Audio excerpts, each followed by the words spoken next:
anchors. Now they can say whatever they want. Right, and at the moment with us from my own favorite party, I have 2 or 3 favorite parties. One of them, of course, is the Aam Aadmi Party. The other one is the Maharashtra Navnirman Sena, which is really very, very close to my heart. Our old friend, Mr. Ketan Naik, who looks like a film star. I don't know what he's doing. He's a budding leader. I'm telling you, this man is one day going to be a big leader. Ketan Naik साहब, नमस्कार. नमस्कार sir. नमस्कार, नमस्कार. वही प्रदीप जी और मैं सोच रहे थे कि आप कर क्या रहे हो यार, मतलब दिस इज नॉट सही है, सही जगह पर भी है. बिल्कुल दुरुस्त बात है. देखिए ना, मतलब सीधा साधा बिल्कुल ऐसे लग रहा है कि किसी वो क्या है कि फ्यूचर लीडर है, पूरे हर चीज है. अरे भाई वो करण जौहर ने शायद फ्रेम बनाया, फर्स्ट क्लास, बिल्कुल जबरदस्त लग रहे हैं. अभी साहब की पिक्चर आने वाली है starring you know either that Kriti Sanon और दीपिका पादुकोण, उनके साथ केतन नायक साहब की वही पिक्चर आएगी. Anyway, and by the way I am being serious, I am not joking. Ketan Naik साहब ये बताएं जी सर, हमारे आदरणीय सम्माननीय बेस्ट के जो मालिकाना लोग हैं, बीएमसी के जो लोग हैं, ब्यूरोक्रेट जितने बड़े बड़े लोग हैं, सरकार जो है, उन्होंने डबल डेकर बस तो बंद कर दी. मतलब जो डीजल वाली हमारी आइकॉनिक डबल डेकर थी, जो मुंबई की पहचान थी, मतलब मेरा दिल तो टूट गया. Very frankly speaking, that's such a beautiful thing यार. ऐसे थोड़ी बंद करते हैं उसको. They could have kept it, they could have kept a few, मतलब एटलीस्ट फॉर सेंटिमेंटल रीजंस रख सकते थे. तो क्या बाकी उनको रिप्लेस करने के लिए बसेस आ गई हैं क्या केतन नायक साहब? सर बिल्कुल बसेस नहीं आई है. कल ये जो इवेंट आपके जो आंदोलन हमारा आपके स्क्रीन पे दिख रहा है जी, ये आंदोलन हमारा चल रहा था अंधेरी ईस्ट में, अंधेरी स्टेशन के बिल्कुल नजदीक आगरकर चौक करके जो एरिया है जी, वहाँ पे हम लोग गए थे. एक्चुअली हमें जानकारी ऐसी मिली थी सर कि वहाँ पे बीएसटी की जो डबल डेकर बस है उसको अलविदा किया जाना था. मतलब काफी सज धज के उन बसेस को सजा धजा के उनको अलविदा किया जा रहा था. तो हम लोग वो माहौल भी देखना चाहते थे क्योंकि हमारा भी बचपन मुंबई में गया हुआ है. इस डबल डेकर बस की ऊपर वाली फ्रंट सीट पे बैठने का जो मजा था, तो हम लोगों ने अपने अपने मतलब मेरे डैडी के साथ में जाया करता था, उसमें जुहू तक जाता था मैं, तो बहुत सारी यादें भी इस बस से जुड़ी हुई थी.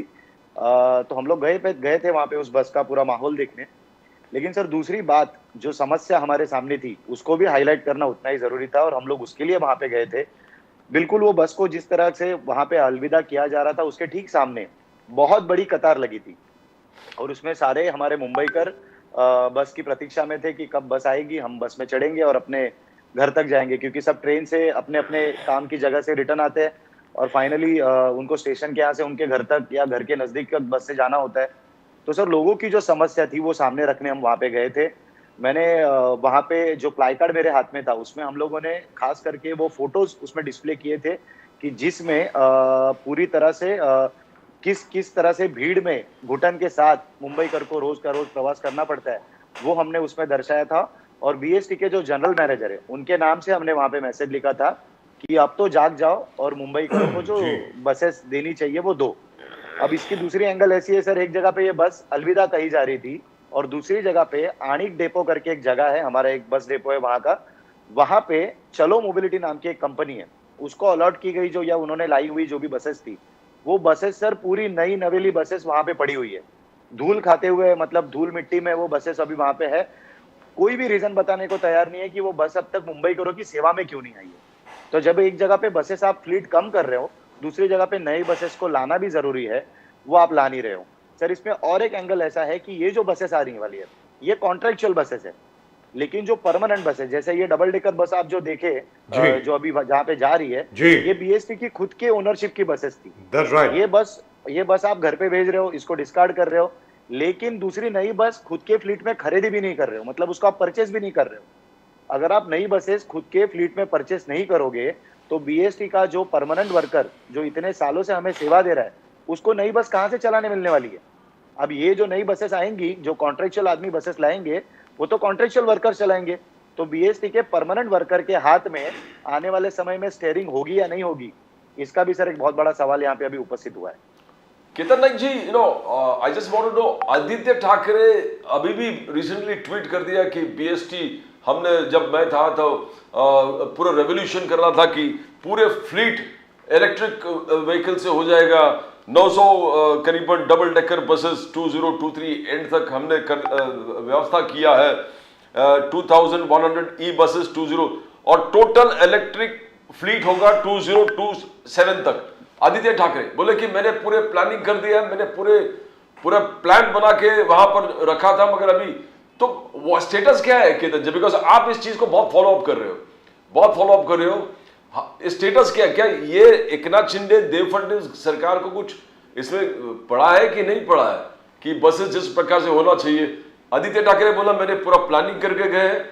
एकनाथ शिंदे जी, देव फडणवीस साथ रेगुलर कुछ बसेस आए होंगे, but maximum there seems to be no change. Ketan ji, what is the status now?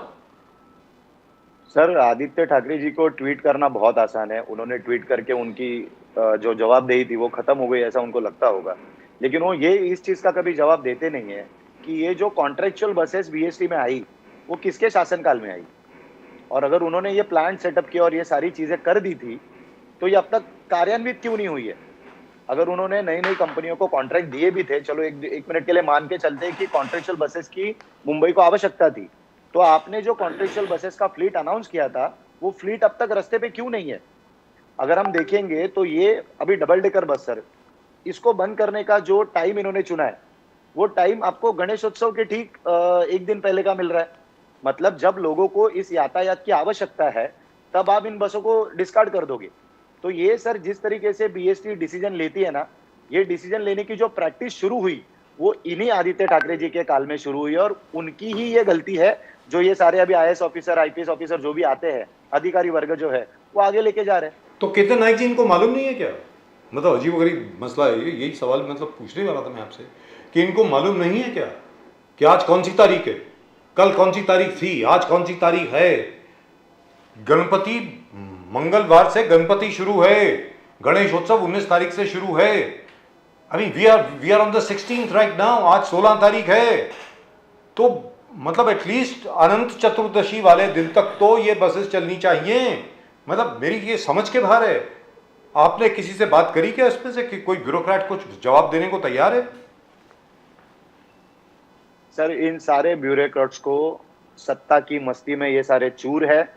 हमने हमारी संगठन की तरफ से पिछले हफ्ते उनको एक चिट्ठी भेजी थी और उनको बाकायदा हमने मीटिंग डिमांड की थी कि ये सारे मुद्दे फोन पे या ऐसे आंदोलन करके तो आपको समझ में आएंगे नहीं, तो आपको ठीक से अगर समझाना होगा तो हमें अक्रॉस द टेबल बैठना होगा। सर, इनके पास मीटिंग देने के लिए भी टाइम नहीं है। इनको क्या इंस्ट्रक्शन है मुझे पता नहीं है। लगता है अभी की जो स्टेट गवर्नमेंट है उन्होंने इनको शायद बोल के रखा हुआ है कि हमसे रिलेटेड लोगों से ही मिला करो तो आपको तकलीफ कम होगी, जनता की बात करने वाले लोगों से मत मिला करो तो आपको तकलीफ का सामना ही ना करना पड़ेगा। And here there's something very interesting, Ketan नायक जी, प्रदीप जी, बिल्कुल। ये आप दोनों के लिए, पता नहीं आप प्रदीप जी शायद आपको याद हो या नहीं, मुझे मालूम नहीं है। केतन नायक जी, पता नहीं आपको इसके बारे में कुछ नॉलेज है कि नहीं? होनी चाहिए वैसे, क्योंकि आप राज ठाकरे की पार्टी से, तो होनी चाहिए। राज ठाकरे साहब ने ये बात कही थी, एक बार नहीं 3 बार। मैंने उनका इंटरव्यू किया है, 6 या 7 बार किया है। ये एक इंटरव्यू में उन्होंने कहा है कि जितने भी हमारे प्रशासन के बड़े बड़े ब्यूरोक्रेट्स हैं, इंक्लूडिंग बीएमसी के ब्यूरोक्रेट्स हैं, सभी लोग साउथ मुंबई में रहते हैं सर। सबके घर साउथ मुंबई में हैं। उनका भाई एटलीस्ट जो लोग सबर्ब्स को मैनेज कर रहे हैं उनको तो सबर्ब्स में घर दो, उनको बाहर रहने दीजिए ना। Let them travel by best bus, let them travel by local train. इन सबको मालूम तो पड़े कि जो तथाकथित तौर पर जिस जनता की ये सेवा कर रहे हैं वो लोग कैसे रहते हैं। कितने ना कि आपको लगता नहीं है कुछ ऐसा होना चाहिए अभी कि जो हमारे जितने बड़े बड़े ज्वाइंट कमिश्नर हैं ये हैं वो हैं, उनको इधर भेजो ना सर। बिल्कुल सर, बिल्कुल। राज साहब ने तो हमेशा ये मुद्दा रखा ही है सामने की जो अधिकारी वर्ग ये कोई भी एक सिस्टम को अगर वो रन कर रहा है तो उसको अगर उसकी पूरी तरह मालूमात कराने के लेनी है तो उसको खुद उस सिस्टम में उतरना पड़ेगा। जैसे बीएसटी बस की अगर कोई किसी के ऊपर जिम्मेदारी है तो उसको आके अगर 1 दिन 2 दिन वो बीएसटी में ट्रैवल करे तो उसको पता चलेगा कि जनता की समस्या क्या है। अभी हमारे जो विभाग अध्यक्ष है ये इस विभाग के हैं श्री रोहन सावंत जी, वो मेरे साथ में कल थे। उन्होंने तो वहां पे मीडिया के सामने यही डिमांड की कि एक बार अपने जो अभी नए बेस्ट के जनरल मैनेजर आए हुए श्री विजय सिंघल साहब, उनको एक बार मंडे से लेके फ्राइडे तक मतलब वीकडेज में एक बार उनको ट्रैवल तो करने बोलिए बीएसटी में, तो उनको पता चलेगा ना कि हमारी समस्या क्या है। तो हम लोग उनका स्वागत करने के लिए तैयार है सर। जब भी आएंगे हार पुल लेके हम लोग खड़े हो जाएंगे, लेकिन एटलीस्ट ट्रैवल तो करो। दुरुस्त बात है, लेकिन आपको लगता करेंगे क्या? मुझे तो नहीं लगता। केतन नायक जी, एक बहुत बड़ा विषय था कि एटलीस्ट पहले जब एक सरकार में एक डर था, सरकार में भय था कि गणपति आने से पहले सब रोड ठीक होना चाहिए। मुंबई में एक संघर्ष चलता था कि आप फोटो निकाल के भेज दो पॉटहोल्स का। तो आज सरकार में शायद वो डर भी नहीं है कि फेस्टिवल है कुछ भी करो। आज भी मुंबई के रोड्स उतने ही खराब है। आज भी सवेरे हम लोग एवरीबॉडी इज कन्विंसिंग। आपको क्या लग रहा है कि सरकार is really not concerned about all these things? जैसे आपने कहा सत्ता में टोटली डूबे हुए हैं ये लोग। आपने जो संघर्ष कर दिया मुंबई गोवा हाईवे, हंगामा कर दिया, पूरे आप लोग लीडर्स उतरे जमीन पर, राज साहब भी उतरे जमीन पर, उसके बाद भी आई डोंट थिंक सरकार का जो इफेक्ट होना चाहिए था सरकार हिले नहीं। मींस जो काम करने वाली, सुना है कि सिर्फ होर्डिंग्स लगे पूरे मुंबई गोवा हाईवे पे रविंद्र चौहान जी का कि काम हो रहा है। तो what is wrong? Why is the government so slow in reacting?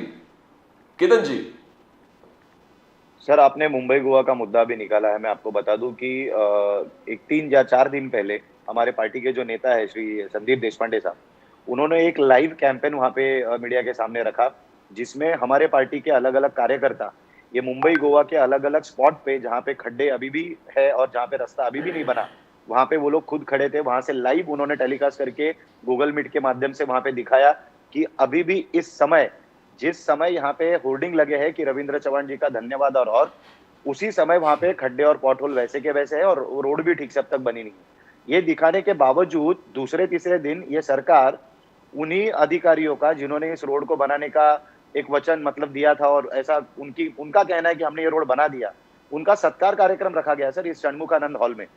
तो वहां पे भी संदीप देशपांडे जी, हमारे धुरी साहब वहां पे गए, वहां पे आंदोलन हुआ, उनको अरेस्ट हुई, ये सारी चीजें होती है। लेकिन इसके बावजूद इनका उस चीज के ऊपर ध्यान ले जाने की हम जब कोशिश करते हैं सर, इनको तो हमारी मराठी में जो कहावत है ना, गेंड्याच्या कातडीचं सरकार, उस तरीके से ये बिहेव कर रहे हैं। इनको फर्क ही नहीं पड़ रहा है कि कोई मुद्दा इनके सामने रखा जा रहा है और उस मुद्दे की इंटेंसिटी बहुत ज्यादा है। लेकिन तो केतन सर, नायक इससे साहब तो ये तो यही- सरासर झूठ हुआ ना, ये तो झूठ बोल रहे हैं इसका मतलब। बिल्कुल झूठ हुआ सर, हम लोग ने लाइव दिखाया है। मैं समझ गया, लेकिन मतलब this is how can this be born? ये इनको मतलब जरा भी शर्म हया सब निकल गई है इनके सर से। ये कह रहे हैं कि रोड रिपेयर हो गई है और रोड के ऊपर अभी तक खड्डे हैं, वैसी खाइयां हैं। सर परिस्थिति जैसी थी वैसी ही अब भी है, कोई सुधार उसमें हुआ नहीं है। सिर्फ एक कशेड़ी घाट जो मेरे ख्याल से 12-15 किलोमीटर का वो घाट रास्ता था, उसको सिर्फ उन्होंने उसका जो टनल था उस टनल का काम ओपन कर दिया है।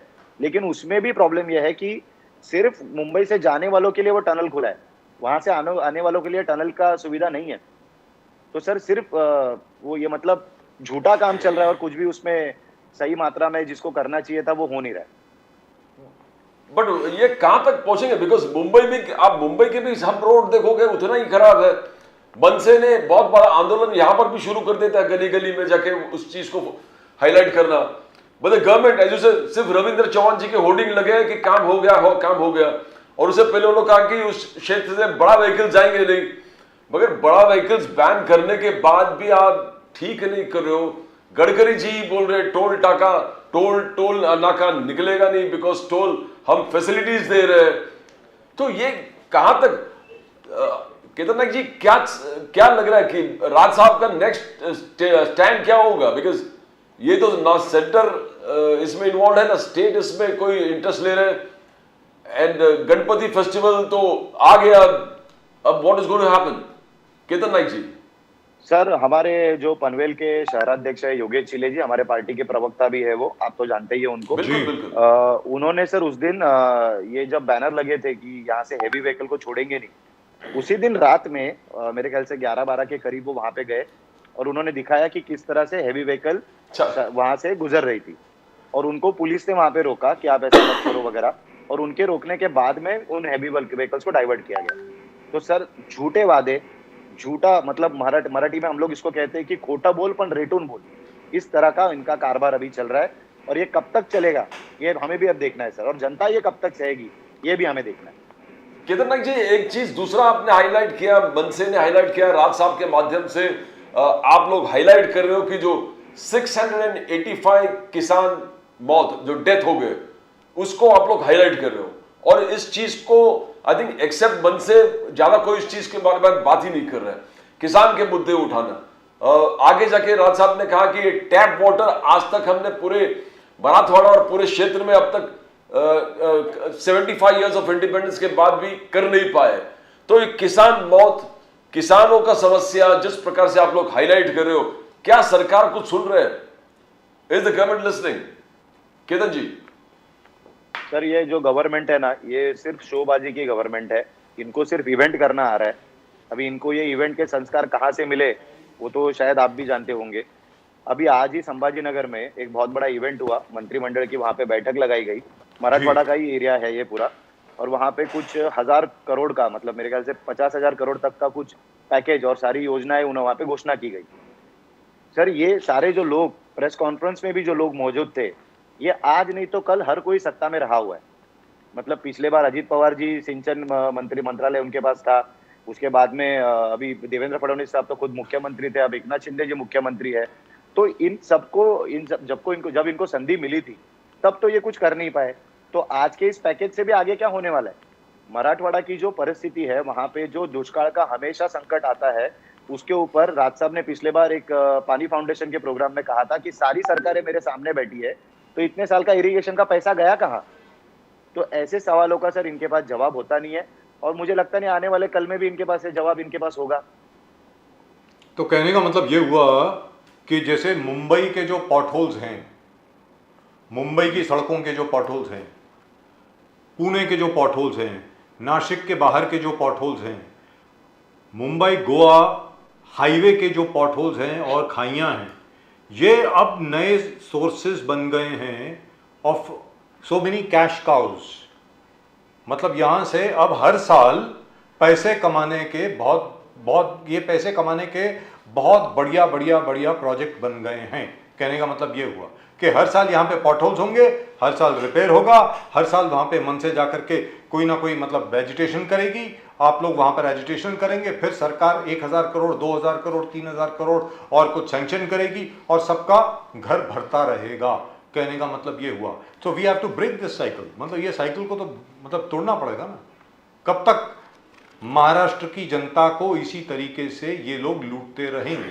केतन नाइक जी। सर आपने बिल्कुल सही कहा, ये सारी जो योजनाएं जनता को दिखाने वाली योजनाएं अलग है और इनका खुद का पेट भरने वाली योजनाएं अलग है। तो ये सारे पॉट होल्स वाली समस्या, जो समस्या का समाधान 6-6, 7-7 या 10-10 साल में नहीं निकलता, आप समझ जाइए सर वो योजना इनके पेट भरने वाली योजना है। अगर ऐसा नहीं होता तो उस समस्या का समाधान निकलने के लिए 5 साल का टेन्योर बहुत होता है सर। इतनी बहुत बड़ी समस्या ये नहीं है। हमारे राज साहब ने जो ब्लूप्रिंट इस महाराष्ट्र के सामने, देश के सामने लाई, उसमें इन सारी चीजों का सॉल्यूशन पहले से दिया गया और ये कोई रॉकेट साइंस भी नहीं था। ये सबको पता है कि सारे बाहर के देशों में ये चीजें होती है। मैं आपको छोटा सा उदाहरण दूंगा सर। ट्रांसपोर्ट की जिस समस्या पे हम बात करते हैं हर बार, ये हमारी बीएसटी की जो हालत अभी यहाँ पे हुई है उसके बारे में जो बात करते हैं, सारे यूरोपियन अगर आप सिटीज देखेंगे, कुछ अमेरिकन सिटीज देखेंगे, वहां पे सर अभी प्राइवेट ट्रांसपोर्ट को बंद करके ट्रांसपोर्ट की सारी सुविधा देने का काम वहां की नगर पालिकाओं ने अपने हाथ में लिया हुआ है, गवर्निंग बॉडीज के हाथ में है, और वो बहुत अच्छी तरह से चल रहा है। सॉरी जी। जो प्राइवेटाइजेशन की जो चीज है सर, वो कर चुके हैं ना इससे पहले। जो हमारे पास आ जा रहा है वो उनके पास पहले आ चुका है, तो उन्होंने वो करके हो गया, उनको पता चला कि इससे ये बात नहीं बनने वाली है, तब उन्होंने ट्रांसपोर्ट की सुविधा अपने हाथ में ले ली और एक सस्ते टिकट कॉस्ट के माध्यम से लोगों को वो सर्विस वो लोग प्रोवाइड करते हैं। सर टर्की जैसे कंट्री में, इस्तांबुल सिटी में, जो उनकी लोकल ट्रैम है रेड कलर की, जो मतलब जिसके विंटेज पिक्चर भी आप देखेंगे, जैसा विंटेज पिक्चर था वैसा ही उनका आज का पिक्चर है। तो अगर वो अपनी ट्रांसपोर्ट सुविधा को इतने सालों से अच्छी तरीके से चला सकते हैं, तो हम प्रगत देश कहलाने जाने वाले, तो हम क्यों नहीं कर पा रहे? सर जो लाल बस है, सर मुंबई की जो लाल डबल डेकर बस है, वो आज तक लंदन में चलती है। ठीक है सर? देखिए सर, आप ही बताइए। तो मैं ये कह रहा हूं कि इसको बंद करने की जरूरत क्या थी? It is the iconic symbol of best buses in India. अरे भाई, मैं तो दिल्ली वाला हूं, हमें दिल्ली वालों को यह कहा जाता था कि मुंबई शहर में, जब हम स्कूल में थे तो यह कहा जाता था, मुंबई शहर में अगर कोई लाइन तोड़ करके बस में घुसने की कोशिश करता है तो सब लोग खड़े हो जाते हैं और उससे ये पूछते हो आप दिल्ली से आए हो। ये इमेज थी मुंबई शहर की सर। हमने क्या कर दिया इसको, क्या कर दिया हम लोगों ने इसको। When I came over here in 93 that iconic double decker bus, मैं आपको मजाक नहीं कर रहा हूं, the first thing I did I got out of the car and I got into the bus. Colaba तक बस जा रही थी, मैं अपने ऑफिस के सामने उस बस में मतलब ट्रैवल करके गया हूं। Now, my point is, don't they have a sense of history? Don't they have a sense of pride? इनमें जरा भी गर्व नहीं है, कोई गर्वान्वित होने की भावना नहीं है इन लोगों में कि ये मेरा शहर है, इस शहर में जो अच्छी अच्छी चीजें हैं मुझे इनको बिल्कुल ठीक ठाक तरीके से रखना है। क्यों? क्योंकि उसमें पैसे नहीं बनते, इसलिए क्योंकि कॉन्ट्रैक्ट पे जो बसेज आएंगी आगे वो कॉन्ट्रैक्ट रिन्यू होगा, 1 साल के लिए कॉन्ट्रैक्ट होगा, वो हर साल कॉन्ट्रैक्ट रिन्यू होगा, रिन्यूअल में और ब्राइब्स मिलेंगी वगैरह वगैरह वगैरह। और ये बसेस जिनके इतने खूबसूरत से इन्होंने जो वो हार वगैरह पहना रखे हैं, उनका क्या करना है इनको? आधे going to be sold for scrap या क्या करने वाले हैं? कुछ प्लान है क्या सर, क्या है? सर मैं अगर राज साहब के विचारों से इस बात का जवाब दूं तो राज साहब की भाषा में अगर बताऊं तो इन सारे नेताओं में सौंदर्य दृष्टि का अभाव है, एस्थेटिक सेंस जिसको हम कहते हैं उसका अभाव है जी। जैसे अभी आप देखेंगे आपके स्क्रीन पे, अभी किसी बस का कलर हो गया है ब्लू जी, किसी बस का कलर एडवर्टाइजिंग की वजह से कुछ और हो जाता है जी। तो मुंबई की बीएसटी का जो रेड कलर और उसकी जो विंटेज वैल्यू है उसका तो सर पूरा सत्यानाश हो गया। मतलब अभी पता ही नहीं चलता कि ये बीएसटी की बस आ रही है किसी प्राइवेट वेंडर की बस आ रही है। तो अगर बीएसटी की सर, आप जैसे अभी 93 का जिक्र कर रहे थे, डिसिप्लिन में मुंबई कर एक लाइन में उस बस के अंदर जाता था और अपने जो भी स्थान पे उनको उतरना है उतरता था। अब की हालत देखिए किस तरह से भीड़ में उनको उस बस के अंदर जाना पड़ रहा है, क्योंकि सर जरूरत है। लोकल ट्रेन ये सबको सफिशिएंट नहीं है। जैसे मेरे यहाँ पे सर अभी मैंने डेटा रखा हुआ है कि जो क्षमता मुंबई के फ्लीट की होनी चाहिए उसका सर 2.5% ये लोग ऑक्यूपाई कर रहे हैं जी। मतलब इससे होना क्या आने वाला। इनको अगर नई बसेस लेनी भी है तो नई बसेस चलाने का जो नियोजन है वो नियोजन भी इनकी तरफ से फेल हो चुका है, रूट्स बंद हो चुके हैं और वर्कर्स की जो हालत खराब हो रही है वो तो दिन ब दिन और बदतर होती जा रही है। तो मेरा ये कहना, एक minute Pradeep, this is something very close to my heart. मैं आपसे ये जानना चाह रहा हूँ कि हमारे जो लोग हैं, जैसे हम जैसे लोग हैं, हम सब लोग वोटर हैं यहाँ पे। मैं भी मुंबई का रहूँगा, 1993 से लेकर के यहाँ पर अभी तक 30 साल से रह रहा हूँ, तो मैं तो मुंबई का हो गया अपने आप। मेरा ये कहना है कि क्या लोगों को दिख नहीं रहा है क्या हो रहा है? I really would love to know. Ketan Naik साहब, क्या लोगों को नहीं दिखता है कि ये सब उनके साथ हो रहा है? केतन नाइक साहब सर पिछले कुछ समय में ये सवाल मुझे भी बहुत सताता था कि लोगों को ये समस्या पता चल भी रही है, हम जो मुद्दे रख रहे हैं वो लोगों तक पहुंच भी रहे, लोग वापस इन्हीं लोगों को वोट करेंगे क्या। लेकिन सर अभी मुझे ऐसा लगता है कि इस बार मुझे पूरा कॉन्फिडेंस है कि लोगों की मानसिकता में बदल हो रहा है। ये इन सारी समस्याओं का जिम्मेदार कौन है ये लोगों को अभी पता चल रहा है। जिसके हाथ में 15 साल 20 साल हम लोग सत्ता देते हैं, उसके बाद में भी अगर उसको उसका जो सही काम है वो डिलीवर करने नहीं आ रहा है तो उसकी जिम्मेदारी लोगों को अब बुक करनी ही पड़ेगी और लोग करेंगे, ये विश्वास है सर मुझे। सर विश्वास पे ही तो दुनिया कायम है। केतन जी, विश्वास के साथ ही हम काम करते हैं। जब भी अभी रिसेंटली अगेन, पहले भी देवेंद्र फडणवीस जी बोले थे, अभी भी बोले कि कोंकण के विकास के लिए जितना फडणवीस जी ने किया है किसी ने नहीं किया है। फडणवीस जी का वापस वही, तो पहले भी वो बोल रहे थे कि हमने वंदे भारत जोड़ दिया, काजू बोर्ड कर दिए, वो एयरपोर्ट जो किया है वहां पर भी शायद प्लेन बंद हो गया आना जाना, जो सिंधुदुर्ग के एयरपोर्ट थे। रेलवेज का जिस प्रकार से न्यूतीकरण, रीडेवलपमेंट, तो इस चीज का स्टेटस क्या है? बिकॉज आप फिर उस क्षेत्र में बार बार आप लोग जाते रहते हो कि जो फडणवीस जी बार बार बोल रहे कोंकण का विकास किया है, how do you see that Ketan ji? Sir इस कोंकण रेलवे को बनने में महाराष्ट्र का भी बहुत बड़ा योगदान है, लेकिन वो होने के बावजूद आज के समय में कितने कोंकण के रहवासियों को उस कोंकण रेलवे में इजीली टिकट मिलती है आप वेरीफाई कर लीजिए। जो कोंकण का रूट है वहां से जो आगे गाड़ियां जाती है उन गाड़ियों में कभी कोंकण के अगर व्यक्ति को उसके गांव में उसके माता पिता के पास अगर जाना हो तो उसको टिकट तक नहीं मिल पाती। उसको इतने रिजर्वेशंस और इतने प्रोटोकॉल्स लगे पड़े हैं कि उसको वो टिकट भी नहीं मिल पाती। तो कोंकण के विकास की जब ये बात करते हैं तो मैं तो बाकी सब छोड़ दूंगा, सिर्फ रास्ते का जवाब ये लोग दे दे। इनके पास 5 साल निर्विवाद मुख्यमंत्री वो रहे, मेरे ख्याल से महाराष्ट्र में पूरे 5 साल कंप्लीट करने वाले मुख्यमंत्री में उनका नाम है। तो उनके 5 साल के कार्यकाल में भी ये रोड का विषय क्यों नहीं खत्म हुआ? गडकरी साहब जिनको रोड करी कहा जाता है, जिन्होंने आज ही मैं देख रहा था कि उन्होंने दिल्ली में एक बहुत बड़ा रोड उद्घाटन किया है, जिसके रोड के अंदर ही टनल है और एक टोटल 16 लेन का वो रोड बन चुका है जो दिल्ली के एयरपोर्ट को कवर करके आगे तक जा रहा है। ये सारी सुविधाएं हमें कब मिलेंगी? हमारी मुंबई, हमारा महाराष्ट्र इतना बड़ा टैक्स पूरे देश को देता है, तो इन सारी चीजों को हम कब एंजॉय करेंगे? ये सवाल इनसे पूछना जरूरी हो गया है सर। वो नया प्रोजेक्ट जो इनॉग्रेट हुआ है सर कि अगर पंजाब से कोई दिल्ली आ रहा है, उसको एयरपोर्ट जाना है, तो उसको दिल्ली शहर के अंदर आने की जरूरत नहीं पड़ेगी। We can go directly to the airport और वहीं से सीधा एयरपोर्ट से जा सकता है। That is a new thing which has been inaugurated by mister Gadkari. और उसके अलावा जो नई उन्होंने हाईवे बनाई है, वो एक और मार्वल है, जिसमें according to the CAG 18 crore का जो बजट था वो 250 करोड़ का हो गया पर किलोमीटर। ये सब ज़बरदस्त है सर, लेकिन वो मिरेकल होता रहता है सर। ऐसी क्या बात है, भारत में ऐसे करिश्मा होते हैं। कुछ बातों पे नजरअंदाज भी कर देंगे कि CAG का अगर कुछ सामने आया है, अगर गडकरी साहब ने इतने अच्छे रोड पूरे देश में बनाए होंगे, तो कुछ बातों को जनता ही इग्नोर करके उसका मतलब मान लेगी कि भाई चलो ये तो कर दिया आपने एटलीस्ट। दुरुस्त बात, लेकिन आई सर एग्री। इन सारी चीजों में महाराष्ट्र कहाँ है? और जिन लोगों ने, मुंबई कहाँ है? ये आखिरी सवाल है सर केतन नायक साहब, जिन लोगों ने अपनी जमीन भी दी थी कोंकण रेलवे के लिए, उनको क्या पूरा मुआवजा मिल गया? उनको क्या सुविधाएं मिल गई? जो चीजें उनको वादे किए गए थे, क्या उनको मिले या नहीं? केतन नायक साहब, कहाँ मिले सर, कहाँ मिले? कोंकण का हमारा जो कोंकण वासी है ना सर, वो थोड़ा सा संतुष्टि है, उसको गुस्सा भी बड़े धीरे से आता है। तो उसको अब तक इस रोड का गुस्सा नहीं आया, तो कोंकण रेलवे के कॉम्पनसेशन जो नहीं मिले, जो सुविधा प्रॉमिस की गई थी वो नहीं मिली, तो उसका गुस्सा क्या ही पता उनको कब आएगा। लेकिन हम जो महाराष्ट्र नवनिर्माण सेना राज साहब जी के पार्टी में हम लोग जो काम करते हैं, हमें सर बहुत गुस्सा आता है। हम तो हमारा गुस्सा जरूर इस सरकार को दिखाएंगे। But I'm very sad to see the iconic double-decker bus of BEST, BEST, being faded out, which is sad. जी बताएं सर, बोलिए सर, कुछ बोलने। सर बिफोर गोइंग, मुझे एक पॉइंट इसमें ऐड करना था। बीच में अभी कुछ दिनों पहले नए जो जनरल मैनेजर आए, उन्होंने BMC को एक चिट्ठी लिखी है। उसमें उन्होंने कहा कि हमें कुछ फंड्स एलोकेट कर दो, जिस फंड के माध्यम से हम नई बसेस परचेस करेंगे जी। तो BMC ने उस पे ऊपर जवाब दे दिया है कि अभी हम लोग आपको कोई फंड नहीं दे सकते, अब जब नए बजट की बात होगी तभी होगा। तो सर ये सिर्फ है ना जिम्मेदारी से हटने वाला काम है।